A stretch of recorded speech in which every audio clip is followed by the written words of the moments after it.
अस्सलाम वालेकुम। आज DGISPR की तरफ से एक बड़ी तफसीली प्रेस कॉन्फ्रेंस हुई और देखा जाए तो उस प्रेस कॉन्फ्रेंस में बहुत से इश्यूज़ पर खुलकर बात हुई। सबसे बड़ा मसला जो कि इस वक्त पाकिस्तान फेस कर रहा है वो दहशतगर्दी का है। और हमें पहले ऐसा महसूस होता था कि शायद दहशतगर्दी की सबसे ज़्यादा जो कार्रवाइयाँ हैं या जो सबसे ज़्यादा इफ़ेक्टिव सूबा है वो बलूचिस्तान है। हैरत अंगेज़ तौर पर जब 2025 के नंबर्स सामने रखे गए तो उससे ये पता चला कि 2025 में दहशतगर्दी की कार्रवाइयाँ बलूचिस्तान में तो हुई, लेकिन सिर्फ 30% के करीब। बाकी जो तकरीबन 70% के करीब नंबर था दहशतगर्दी के इंसिडेंट्स का, वो खैबर पख्तूनख्वा में हुआ। और तकरीबन ये कहा जा रहा है कि इन कार्रवाइयों में, यानी खैबर पख्तूनख्वा में होने वाली कार्रवाइयों में तकरीबन 80% इजाफा हुआ है पिछले एक साल में। अगर देखा जाए तो दहशतगर्दी के ख़िलाफ़ हर सियासी जमात है, हर सियासी हुकूमत है और होना भी चाहिए। लेकिन ये भी देखना पड़ेगा कि आया ये सियासी जमातें या सियासी हुकूमतें इक़्तिदार में आने के बाद इनकी तरजीहात क्या होती हैं, अपने ज़ाती मफादात होते हैं या फिर रियासत की जो पॉलिसी होती है उसको मलूज़ ख़ातिर रखते हुए हम उन पॉलिसीज़ को इम्प्लीमेंट करने की कोशिश करते हैं।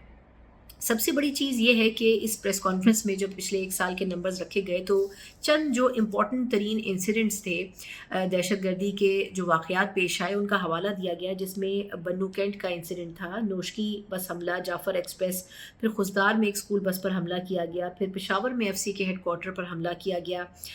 फिर FC हेडक्वार्टर बन्नू में हमला किया गया। इसके अलावा पुलिस ट्रेनिंग स्कूल डेरा इस्माइल खान का जो वाक़या पेश आया था, कैडेट कॉलेज वाना में जो इंसिडेंट हुआ, फिर जुडिशल कॉम्प्लेक्स इस्लामाबाद और इस किस्म के चंद एक इंसिडेंट्स। अगर देखा जाए तो इन तकरीबन 10-15 बड़े इंसिडेंट्स, ये सिर्फ वो मेजर इंसिडेंट्स हैं जिनका मैंने हवाला दिया है, जिनका इस प्रेस ब्रीफिंग में भी हवाला दिया गया। इनमें से तकरीबन 80% से ज़ायद इंसिडेंट जो हैं वो खैबर पख्तूनख्वा में पेश आए। इसलिए अगर ये देखा जाए कि एक तरीके से दहशतगर्दी का जो नंबर है वो बड़ा है अगर खैबर पख्तूनख्वा में, तो उसकी एक बड़ी वजह यह है कि सूबाई हुकूमत की जो पॉलिसी है वो रियासत की पॉलिसी के साथ मैच नहीं करती है। एक तरफ रियासत ये कह रही है कि हमने हर सूरत में ख़वारिज का ख़ात्मा करना है। एक नेशनल नैरेटिव है जिसकी बात की गई इस प्रेस ब्रीफिंग में, और वो नेशनल नैरेटिव क्या था? वो नेशनल नैरेटिव ये था कि पाकिस्तान की रियासत, पाकिस्तान की अफवाज, वज़ीर आज़म पाकिस्तान, सदर पाकिस्तान आसिफ अली ज़रदारी साहब और इसके अलावा सूबाई हुकूमतों के वज़ीर आला, उसमें मरियम नवाज़ साहिबा का जो बयान है वो भी, मुराद अली शाह साहब सिंध के वज़ीर आला, बलूचिस्तान के वज़ीर आला भुट्टी साहब, इन तमाम लोगों की एक यूनानिमस सोच है, और वो ये है कि ख़वारिज का ताल्लुक पाकिस्तान की दहशतगर्दी के वाक़यात से है। पाकिस्तान अपनी सरज़मीन पर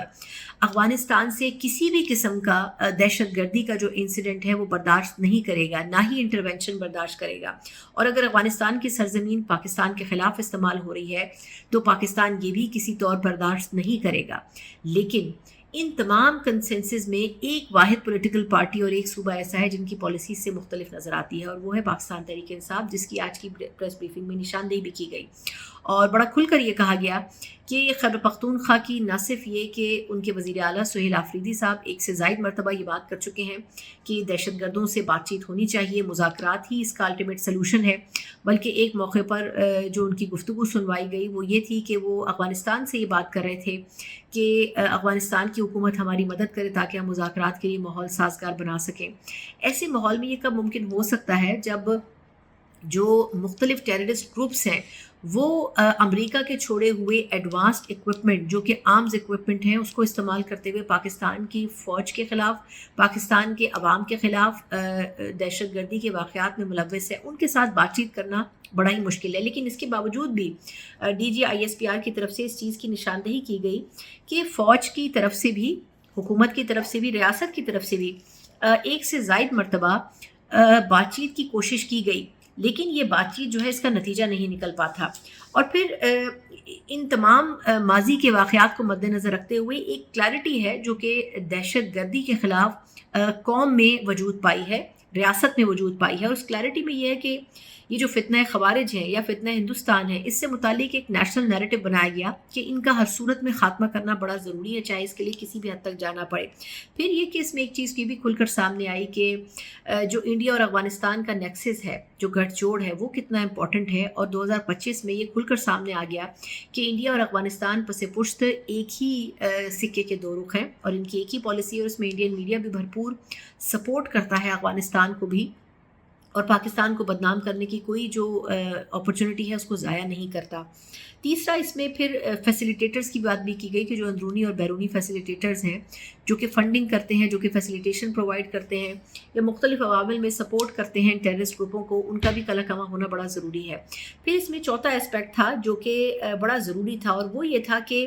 انٹرنیشنل ایکنالجمنٹ، پاکستان کا جو بیانیہ ہے دہشت گردی کے خلاف جس کو پوری دنیا میں اپریشیٹ کیا جا رہا ہے، اس بیانیے کے اوپر ہمارے اندر یعنی پاکستان کے اندر کتنا کنسنسس موجود ہے، یعنی وہ بیانیہ دہشت گردی کے خلاف جو کہ پوری دنیا میں اب پورا ویسٹ آپ کا امریکہ، آپ کا یورپ، چائنا، یہ جو بڑے بڑے ممالک ہیں، یہ تمام کے تمام پاکستان کے بیانیے کو سیکنڈ کر رہے ہیں کہ افغانستان کی سرزمین سے ہی دہشت گردی جو ہے وہ بڑھ رہی ہے اور وہ پھیل رہی ہے پورے ریجن میں، اور اس کو سپورٹ بھارت کر رہا ہے۔ اس بیانیے کی سپورٹ کی جا رہی ہے، لیکن انفارچونیٹلی اس بیانیے کی سپورٹ ہمارے اپنے ہی صوبے خیبر پختونخوا میں جو کہ اس کا سب سے بڑا افیکٹی ہے وہ نہیں ہو پا رہی۔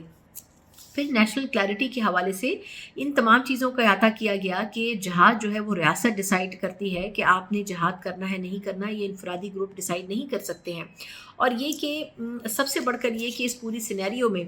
جو افغانستان اور ٹیررسٹ گروپوں سے متعلق پالیسی ہے اس کو اون کرنا بڑا ضروری ہے، اور وہ آپ کی جو صوبائی حکومت ہے وہ اس کو اون کرنے میں ناکام نظر آتی ہے، بلکہ اس کی امپلیمنٹیشن کی راہ میں سب سے بڑی رکاوٹ بن کر سامنے آ رہی ہے۔ پھر یہ کہ اس میں اس کے اوپر بھی بات کی گئی کہ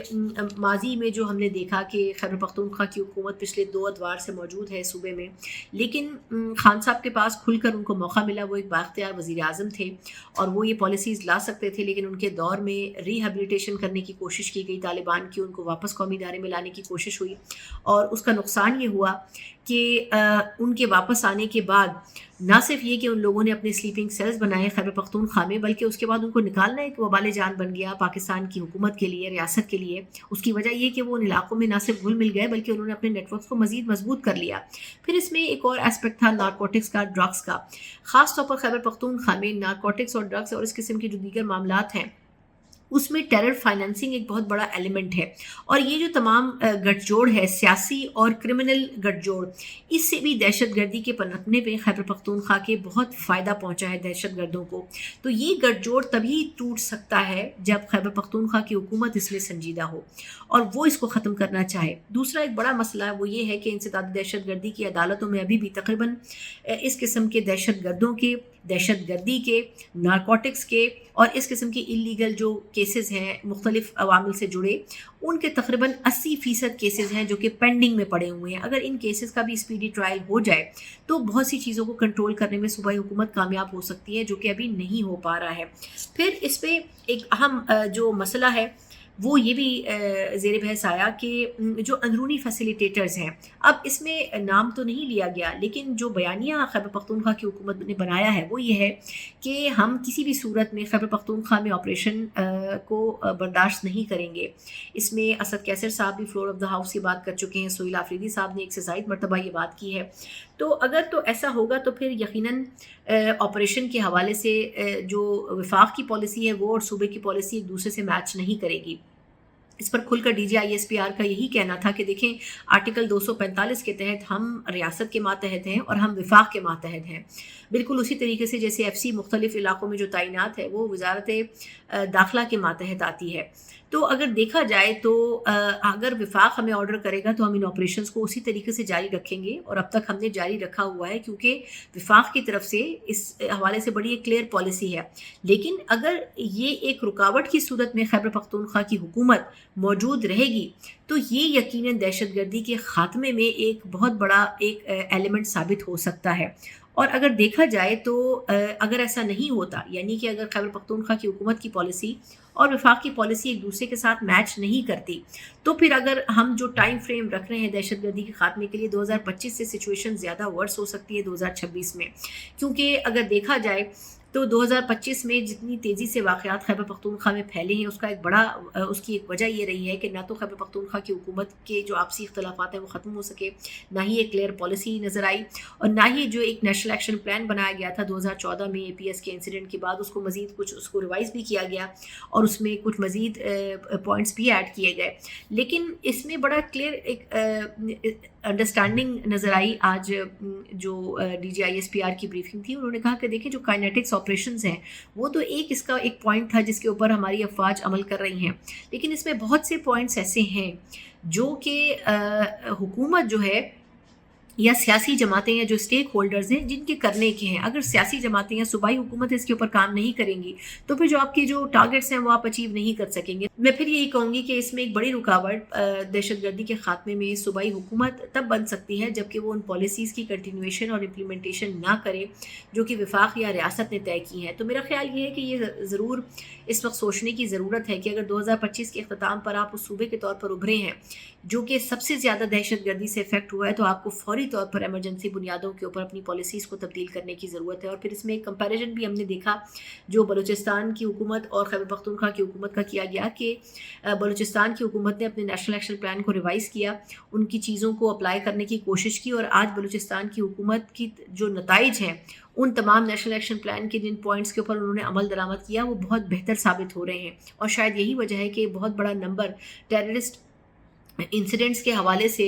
जो है वो नंबर गिरा है बलूचिस्तान के अंदर as compared to Khyber Pakhtunkhwa. तो मेरा ख्याल ये है कि हमें बलूचिस्तान के मॉडल को ही कॉपी करने की ज़रूरत है, लेकिन अगर हम इन चीज़ों के ऊपर कंट्रोल नहीं करेंगे तो 2025 से ज़्यादा मुश्किल साबित हो सकेगा खैबर पख्तूनख्वा के लिए 2026, और ये यकीनन सूबाई हुकूमत के लिए लम्हा फ़िक्रिया है जिसके ऊपर फौरी तौर पर गौर करने की ज़रूरत है। एक तरफ आप एहतजाज और स्ट्रीट एजिटेशन की बात कर रहे हैं, ज़रूर होनी चाहिए, लेकिन इसके साथ पैरेलल अगर आपके सूबे में मासूम लोगों की जानें जा रही हैं और आपका सूबा जल रहा है दहशतगर्दी से, तो मेरा ख्याल ये है कि आपकी प्रायोरिटी ये होनी चाहिए कि आप अपने सूबे के आवाम का तहफ़्फ़ुज़ कर सकें। बहुत बहुत शुक्रिया।